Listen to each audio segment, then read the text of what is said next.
Was goody? What's good, my people? It's been a minute, and I'm happy to be before you guys speaking once more. Trying to spread truth, trying to spread awareness and adherence of the Most High. Man, it's been a while, huh?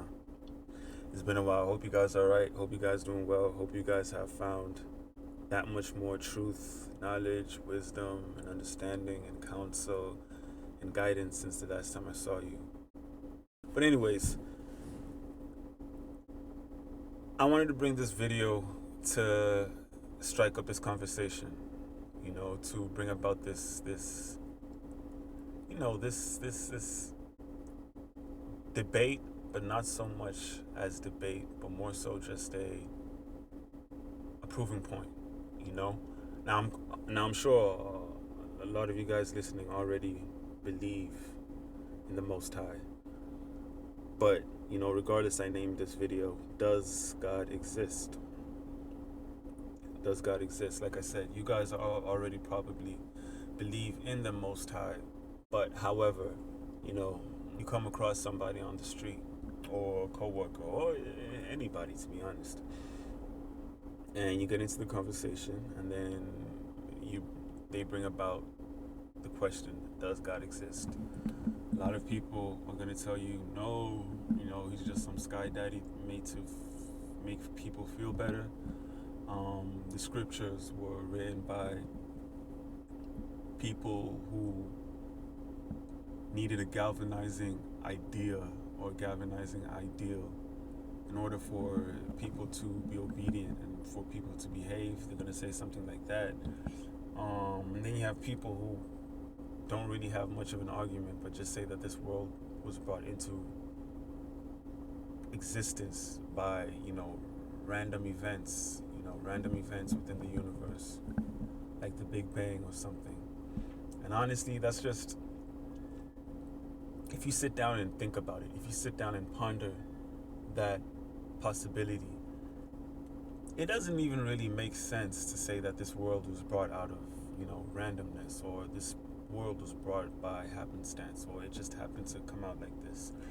Personally, I can just feel that, there's just so much going on in this world for it to have come out of randomness. Even before I started believing the Most High like that, I knew that there was something pulling the strings in the greater picture. Every time I looked up at the stars, I knew there was something out there. I just didn't believe that it was the God of the Bible. And thankfully, He allowed me to perceive that it was the God of the Bible all this time. Before, I just thought the universe was alive or something like that. And that's one of the things that I want to get into, like some of the reasons why this world cannot have come out of, randomness or by happenstance. And the first main idea, or the first main umbrella, is mathematics. Mathematics. You look around you and there's math everywhere. There's mathematical execution. This world was built upon perfect mathematical execution. Everything is in its place. Everything is in its balance, in nature, of course, in nature, not in cities and not in man-made societies. But you go look at nature, you go look at the wilderness. Everything is in its position. Everything is playing its role, in order to contribute to this greater ecosystem, and that's not just in the wilderness. That's not just in the forest or in the wild. It's also under oceans. You look at ecosystems with coral reefs, with plankton, down to microscopic levels, bacteria. It all plays its role. One thing feeds the other thing feeds off of another. And if one thing grows out of hand, then that imbalance is only temporarily established, and then after that, the imbalance corrects itself.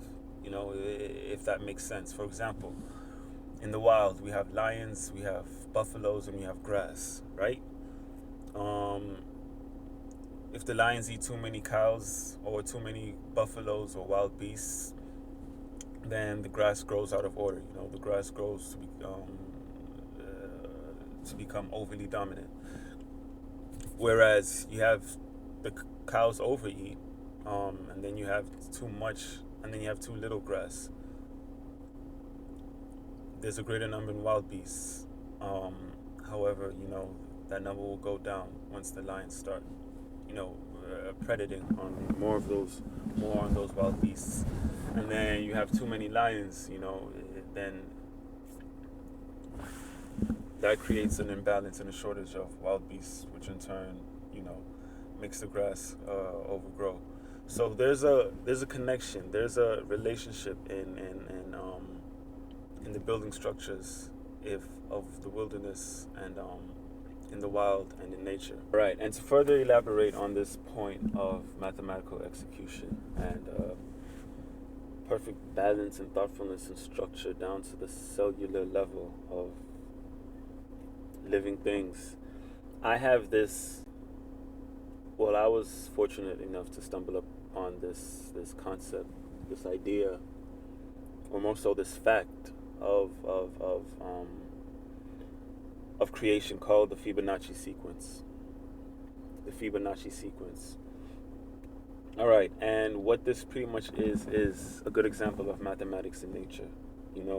It's this consistency throughout plants, flowers, trees, seashells, humans, even us, seeds, animals. This pattern that also occurs in winds, in storms, and in galaxies. In Milky Ways and stuff like that. So this structural pattern can come in the arrangement of leaves on a stem and on the branching of trees. It can come in the formation of a fist. It could come in the structure, the dimensions of a person's face or ears. All right, so the Fibonacci sequence, to get technical about it, it is a spiral pattern whereby each number is equal to the previous numbers in the pattern. And coming off of that definition alone, I would prefer to have more illustration, and that's why I brought this article before you today. So bear with me. It's a pretty foreign concept. However, once you get into it and once you see real life examples, it makes sense. It makes sense. All right, so Fibonacci sequence is found by adding the previous two numbers of the sequence together. Have you spotted this in nature?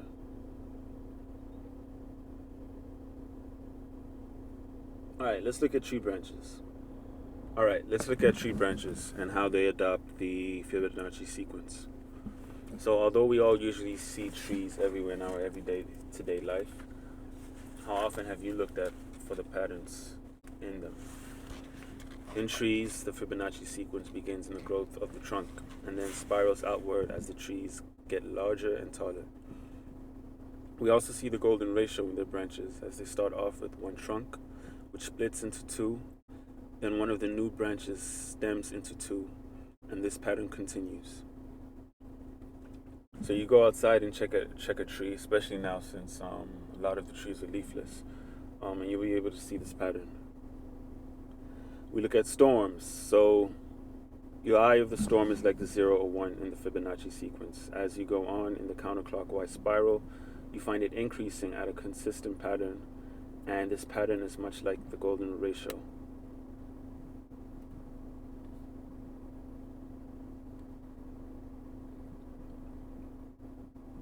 Seashells. When cut open, nautilus shells from a logarithmic spiral composed of chambered sections called camerae. Each new chamber is equal to the size of the two camerae before it. And this creates the logarithmic spiral. This proportional growth occurs because the nautilus grows at a constant rate throughout its life until reaching its full size. Flower petals. The petals of a flower grow in a manner consistent with the Fibonacci. Of the most visible Fibonacci sequence in plants, lilies, which have 3 petals, and buttercups, with their 5 petals, are some of the most easily recognized. Galaxies. The golden spiral can be found in the shape of the arms of galaxies if you look closely. It can't be told if galaxies follow a perfect spiral because we can't measure a galaxy accurately, but on paper we can measure it and see the size. Flower heads. Most of the time, seeds come from the center of the flower head and migrate out. A perfect example of this is sunflowers with their spiraling patterns.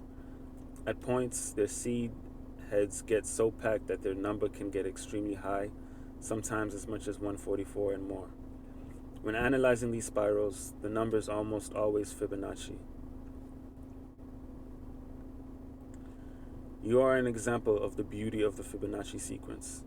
The human body has various representations of the Fibonacci sequence proportions, from your face to your ear to your hands. You've now been proven to be mathematically gorgeous, and I just want you guys to see the consistency and the persistency in this argument throughout life, throughout creation, throughout existence, especially things that appear in nature. They follow this rhythm, this pattern, this design, this blueprint, and that consistency in nature, that already, suggests that there's something out there pulling the strings.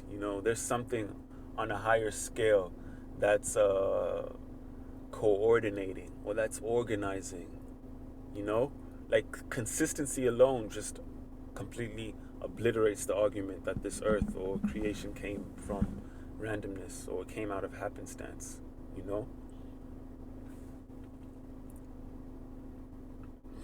Yeah, so that's pretty much mostly what I wanted to give to you guys concerning the Fibonacci sequence and concerning this consistency in creation.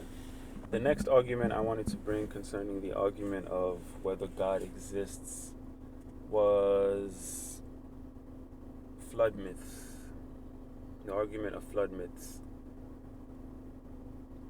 And this is actually something that I came to stumble upon a few years ago. Never really thought to bring it up as a conversation starter, but as you run out of topics, man, as you run out of ideas for content for these videos, you start to look within your heart, and you just start to try and quiet down your mind and just listen to what your heart is meditating upon, what your heart is echoing. So I wanted you guys to look at flood myths, and specifically referring to the flood of Noah, or the flood that ended human civilization at a point in time. So, oddly enough, not sure if a lot of you guys know this, but the Bible is not the only source that states that there was a flood that covered the whole earth and also wiped out human civilization at a certain point in time. This is actually a story that reoccurs throughout almost every corner of the world. And this is from ancient times. This is years, hundreds of years ago. Places in Africa, China, India, even Europe, South America, ancient Greeks, Babylon, Australia, Mexico, the Inca tribes, Tanzania, Egypt, all these places, all these societies have historical stories regarding the flood of Noah. And this was way before globalization, right? So then how were these societies exchanging stories like this? How were these societies having the same, sometimes nearly identical or very similar, about like 70% similar stories within their history and within their beliefs? And that's just another consistency to show that, this comes from somewhere, this isn't made up, this comes from somewhere, so let's look a bit into that. So, like I said, flood myths are common across a wide range of cultures in which a global scale or global, how can I put it? A global end or global restart, so to say. So flood myths are common across a wide range of cultures in which a global scale is sent by a deity to destroy a civilization, whereby a chosen man is instructed to build a shelter to preserve himself. This has happened in Egypt, Mesopotamia, Greece, Tanzania, China, Babylon, Chaldea, India, Australia, and Mexico. Okay, so in Africa, the continent again. All right, so in Africa, the continent has relatively all right, in Africa, the continent has relatively few floods. African cultures preserving an oral tradition of a flood include the Kwaya, the Mbuti, the Maasai, the Mandin, and the Yoruba peoples. In Egypt, floods were seen as beneficial in ancient Egypt and similar to the case with Japan. Ancient Egypt did not have any cataclysmic flood myths picturing it as destructive rather than fertile force. One flood myth in Egyptian mythology involves the god Ra and his daughter Sekhmet. Ra sent Sekhmet to destroy part of humanity for their disrespect and unfaithfulness, which resulted in gods overturning wine jugs to simulate a great flood of blood, so that by getting her drunk on the wine and causing her to pass out, her slaughter would cease. This is commemorated in a wine drinking festival during the annual Nile flood. In Mayan cultures, a hurricane or hurricane caused the fall of the wooden people by way of a great flood. And this is all just more examples of flood myths, but they're links to their relative stories, which I won't really get into. All right, so Mesopotamian have flood myths. Abrahamic religions have flood myths. China have flood myths. Japan has flood myths. Korea has flood myths. Malaysia has flood myths. The Philippines have flood myths. And I have just a few examples or just a few stories in detail about some of the flood myths from these said countries. All right, so starting with Tanzania. All right, it's not on this page specifically, but according to the Southwest Tanzanian flood legend, the god told two people to get into a ship, take lots of seed and animals, and the water of the flood eventually covered the mountains. When the flood finally stopped, one of the two men let a dove loose to find out if the water had dried up. The dove returned. He then let loose a hawk, which did not return, so the men left the boat and took the animals and the seeds with them. Sounds very familiar, right? All right, another one, flood myth of China. So the Chinese classic called Hiking or Hiking, not sure how to pronounce it, but the story tells about the family of Fuhi that was saved from a great flood. The ancient story tells that the entire land was flooded. However, one family survived in a boat. The Chinese consider this man to be the father of their civilization. This record indicates that Fuhi, his wife, 3 sons, and 3 daughters were the only people that escaped the flood and repopulated the world. All right, this is Babylon, flood myth of Babylon. According to Babylonian legend, the gods came to Utnapishtim to warn him about a terrible flood that was coming. They instructed him to destroy his house and build a large ship. The ship was to be 120 cubits high, wide, and long. Utnapishtim, but this man was to cover the ship with pitch, take male and female animals of all kinds, his wife and family, and provisions into the ship. Once the ship was completed, the rain began falling intensely for 6 days and nights. Finally, things calmed and the ship settled on top of Mount Nizir. After the ship had rested for 7 days, Utnapishtim let loose a dove. Since the land had not dried, the dove returned. Next, he sent a swallow, which also returned. Later, he let loose a raven, which never returned since the ground had dried. So they left the ship. And you see, we're already seeing consistencies in different origins of this story. All right, Chaldean. The Chaldean flood myth. There was a man by the name of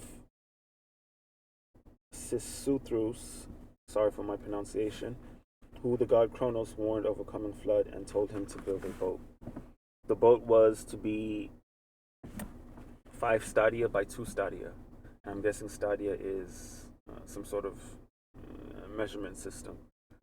So in this boat, Sisuthros was to put his family, friends, and 2 of each animal, male and female, within the boat. The flood came, and when the water started to recede, he let some birds loose. They came back, and he noticed they had mud on their feet. He tried again with the same results. When he tried the third time, the birds did not return. Assuming the water had dried up, the people got out the boat and offered sacrifices to the gods.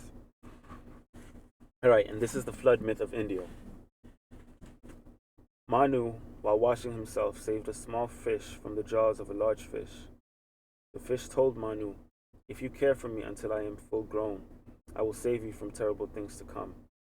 Manu asked what kind of terrible things, and the fish told him that a great flood would soon come and destroy everything on the earth. The fish told Manu to put him in a clay jar for protection. The fish grew, and each time he outgrew the clay jar, Manu gave him a larger one. Finally, the fish became a gasha, one of the largest fish in the world. The fish instructed Manu to build a large ship, since the flood was going to happen very soon. And as the rain started, Manu tried a rope from the ship to Gasha.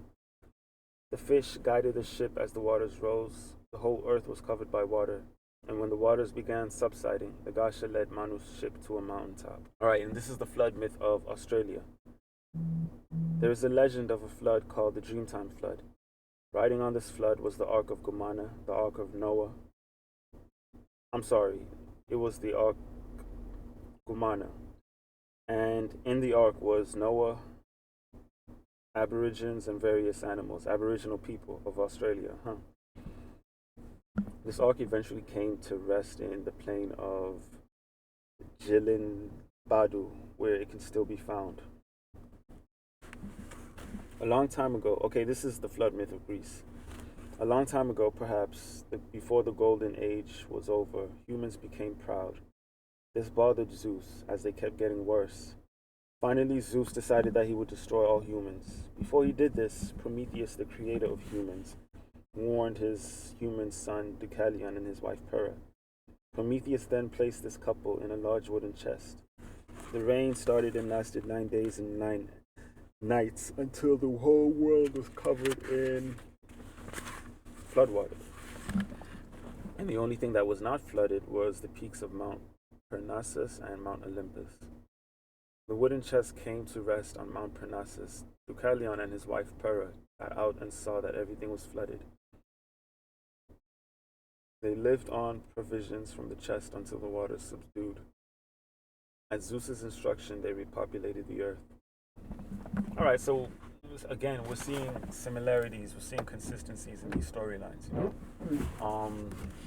A god or this deity warns a man of an incoming flood and instructs him to build some sort of shelter for however many days and nights, and instructs him to fill this shelter with, his wife, his children, and male and female animals and plants and seeds, right?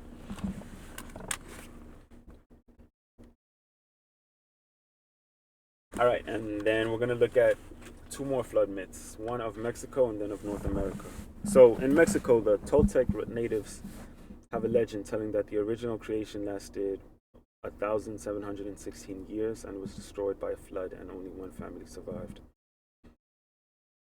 Aztecs. A man named Tapi lived a long time ago and was a very pious man. The creator told Tapi to build a boat that he would live in. He was told that he should take his wife and a pair of every animal that was alive into this boat. Naturally, everyone thought he was crazy. Then the rain started and the flood came. The men and animals tried to climb the mountains, but the mountains became flooded as well. Finally, the rain ended. Tapi decided that the water had dried up. When he let a dove loose, that did not return. Alright, and North American flood myths. The Ojibwe natives, who have lived in Minnesota since approximately 1400 AD, also have a creation and flood story that closely parallels the biblical account. There came a time when the harmonious way of life did not continue. Men and women disrespected each other, families quarreled, and soon the villages began arguing back and forth. This saddened Gitche Manido, the creator, greatly, but he waited. Finally, when it seemed there was no hope left, he decided to purify Mother Earth through the use of water. The water came, flooding the earth, catching all of creation off guard. And all but a few of each living thing survived. And it tells how Waina Buzu survived by floating on a log in the water with various animals. You know, so at this point, if you're still doubting, flood or this biblical event, you're not considering the vast amount of flood stories that exist, not pretty much throughout the world, man. Pretty much throughout the world, and it's every continent, every corner, and it is. You have to consider the consistency throughout these stories. It comes from somewhere. I actually also happen to stumble upon physical and archaeological proof that this world was in fact covered in water. You know, um, and most of the details about this proof regards archaeology, like fossils, um, coral reefs, dead fish. Pretty much fossils that have been found on top of the world's tallest mountains. Like Mount Everest. They're actual fossils of fish, um, and coral reefs and like aquamarine life on top of the mountain. And that just shows that that mountain was once covered in water. Man, I don't really like pulling articles or stories like this or information like this from biblical or quote unquote Christian websites, because a lot of them tend to be how can I put it? Tend to be desperately Christian, if that makes sense. Like they're just so caught up on being a Christian and being so quick to mention Jesus Christ that they tend not to look at things from a factual and from a truthful perspective. However, I had to give it to this article that I found here. This was a really well laid out explanation and a well provision of information and knowledge that actually proves that a flood actually happened. You know. Now, whether this flood was the flood of Noah, that's for you guys to decide. I know what I believe in, but let's just read it. Let's just read what they have, and then we'll discuss about it further. All right. So we were told in Genesis 7-8 that all the fountains of the great deep were broken up, and water poured upward from inside the earth for 150 days, 5 months. The floodgates or windows of heaven were opened. Just to sidetrack a little bit. It's pretty interesting that the fountains of the great deep were broken up, and water poured upward. So like the way the earth is structured, they're like valves, because as you know, this firmament or this submarine that we're living in is underwater. There's water above us and there's water below on the other side of the firmament. So with that being said, the hatches, the valves, the doorways, the windows, they were opened up. Not that it rained. Perhaps it did rain, but more so the valves were open, which let the water in, until the inside of the firmament was completely, filled with water. So it goes on. The floodgates of all windows of heaven were open, and torrential rain fell globally for 40 days and nights. And as a result, all the hills and mountains, the whole earth pretty much was covered by a global ocean. All air-breathing life on land was swept away and perished. Apparently, Atlantis was one of the pre-deluge societies and civilizations, and that's why they're underwater today, because apparently they had technology so advanced that was developed from, of course, witchcraft and communicating with demons. But they had technology that we wouldn't believe today, which is pretty cool. Which is not cool to say that, they were right by having all that technology, but it's like fascinating to know. But anyway, all right, so point number 1, marine fossils high on mountains. Marine fossils high on mountains. Fossils are one of the best evidences of a global flood. especially where many fossils are found. For example, we don't find marine creatures such as fish, clams, corals buried and fossilized on the seafloor where they once lived. Instead, we find most of them buried in sedimentary rocks on the continents, even on high mountains. For that to happen, the ocean waters had to totally flood the continents, and that's exactly what the Bible describes during the global flood. We find ammonite fossils, squids with coiled shells in limestone layers high up in the Himalayas in Nepal, near the top of Mount Everest. Of course, Mount Everest wasn't there before the flood, so the ocean waters didn't have to rise over 29,000 feet, or 8,840 meters above current sea level to cover it. Instead, the sedimentary layers now making up the Himalayas were first deposited on the continent during the flood. The layers buckled and uplifted at the end of the flood to form the towering Himalayas mountains we see today. Similarly, we find marine fossils in most rock layers exposed in the Grand Canyon's walls in Arizona. At over 2,900 feet, or 900 meters above sea level, the Redwall limestone is one of the best examples of these rock layers. It commonly contains fossil brachiopods, dam-like organisms, chlorals, bryozoans, crinoids, bivalves, gastropods, trilobites, cephalopods, and even fish teeth. These marine fossils are found haphazardly preserved in the limestone bed. For example, though life's crinoids have columnels or discs stacked on top of one another to make up their stems, in the limestone these discs are mostly separated from one another. These marine creatures were catastrophically destroyed and buried in the slime sediment, now high on the continent. So it's not just mass fossil graveyards on high mountains, but as well as massive fossil graveyards around the world. So countless billions of plant and animal fossils are found buried in extensive graveyards around the world.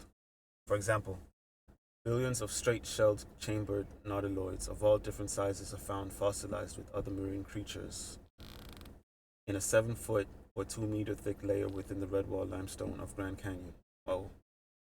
This fossil graveyard stretches for 180 miles across northern Arizona and into southern Nevada, covering an area of at least 10,500 square miles or 30,000 kilometers square. To form such a vast fossil graveyard required 24 cubic miles or 100 cubic kilometers of lime, sand, and silt, flowing in a thick soup like slurry at more than 16 feet, 5 meters per second, to catastrophically overwhelm and bury this huge living population of nautiloids. In another fossil graveyard in Montaco, hundreds of thousands of marine creatures were buried with amphibians, spiders, scorpions, millipedes, insects, and reptiles. These marine and land-dwelling creatures are found buried together on the continent. How could this have happened unless the ocean waters rose and rapidly swept over the continents in the global catastrophic flood?